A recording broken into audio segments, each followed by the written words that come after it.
안녕하십니까. 조갑제TV 시청자 여러분. 네, 계속해서 오세훈 시장님 모시고 말씀 나누고 있습니다. 네, 더워서 밑돌이 좀 벗었습니다. 뭔가 열띤 토론을 아주 열정적으로 말씀을 해주셔가지고 시간 가는 줄 몰랐습니다. 저도. 잠깐 과거로 가볼까요? 네. 서울시장 네.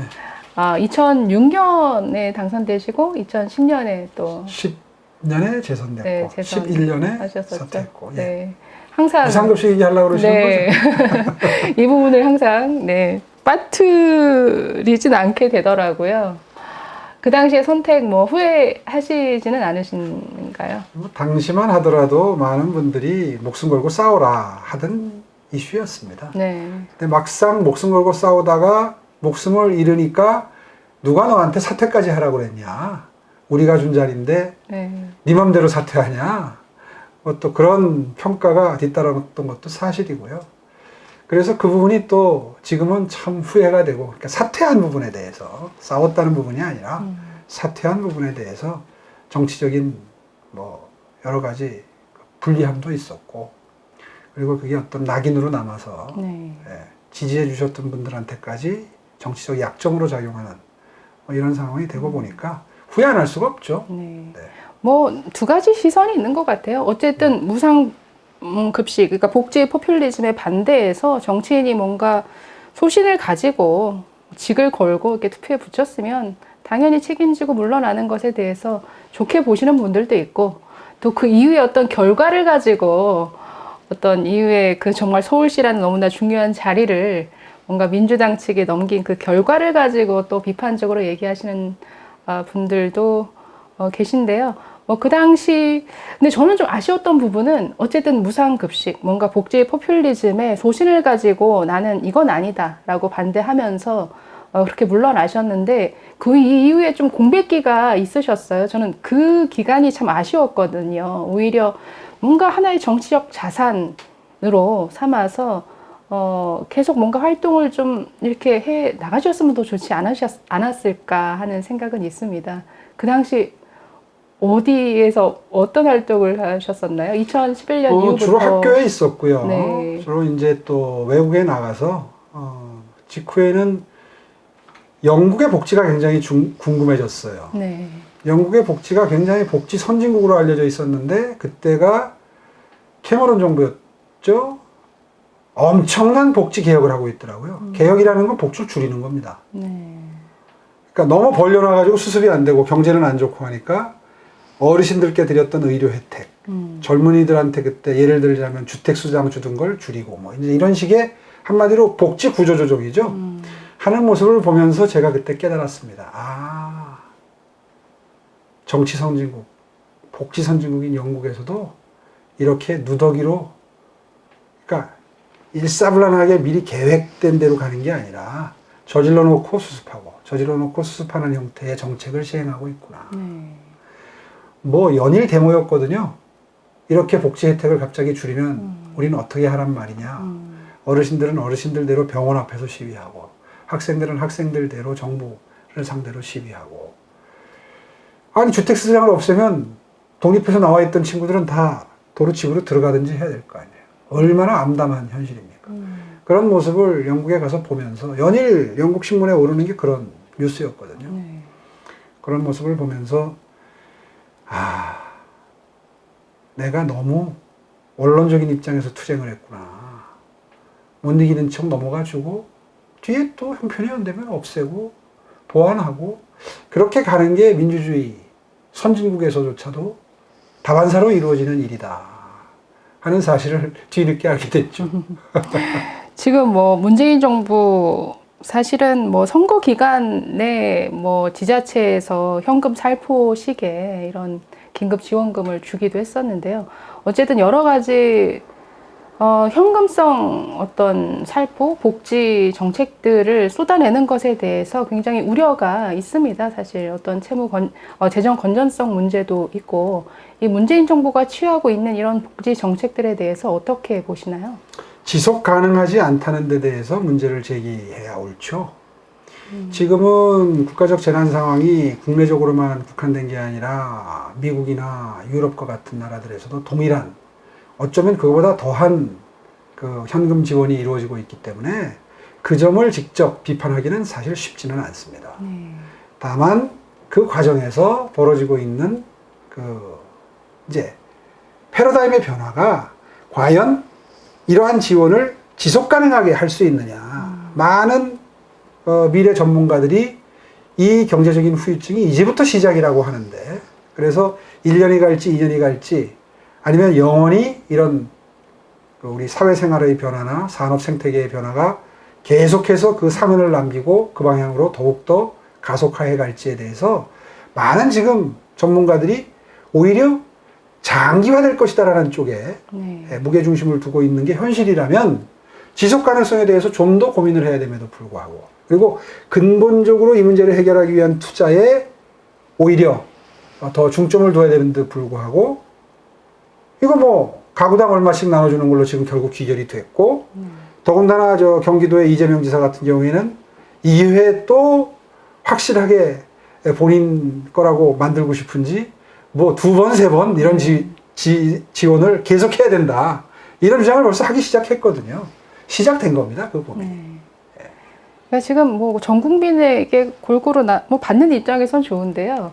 사실 제일 우려되는 게 이제 기업들의 상황이더라고요. 그러니까 기업들이 모르겠어요. 그럼 미국처럼 뭐 고용이나 아니면 해고나 이게 자유로운 나라면 모르겠는데, 우리나라 같은 경우에는 뭐 미국처럼 지금 대량 실업이 뭐 이렇게 발생하는 것도 아니고, 어떻게 보면 그 리스크를 지금 기업들이 다 흡수하면서 버티고 있는 거거든요. 기업들이 안쪽으로 내상을 입으면서 스펀지처럼 흡수하고 있는 단계죠. 우리는 해고가 자유롭지 않으니까요, 법률적으로.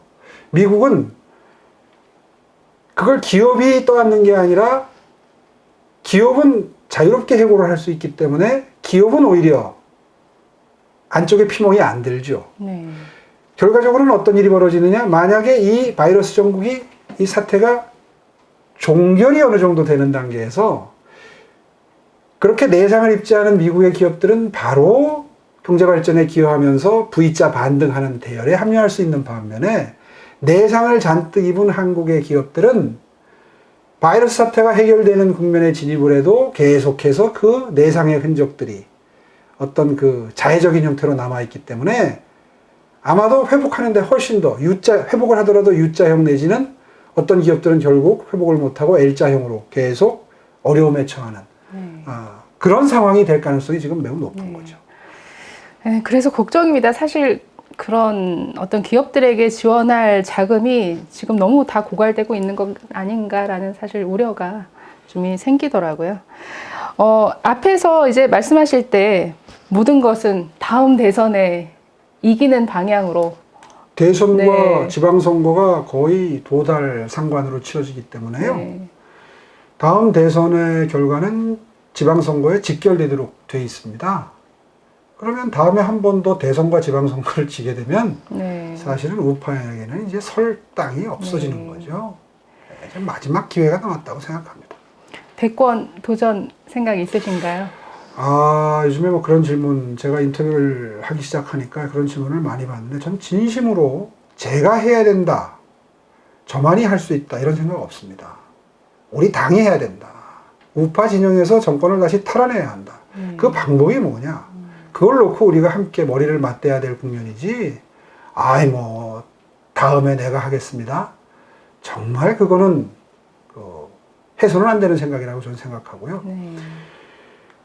우리 쪽에 그나마 조금 가능성이 있는 사람들이 어떻게 마음을 모아서 서로가 서로의 전력을 약화시키지 않고 오히려 시너지 효과를 낼 수 있는 방안으로 협력하고 함께 공동 모색하느냐.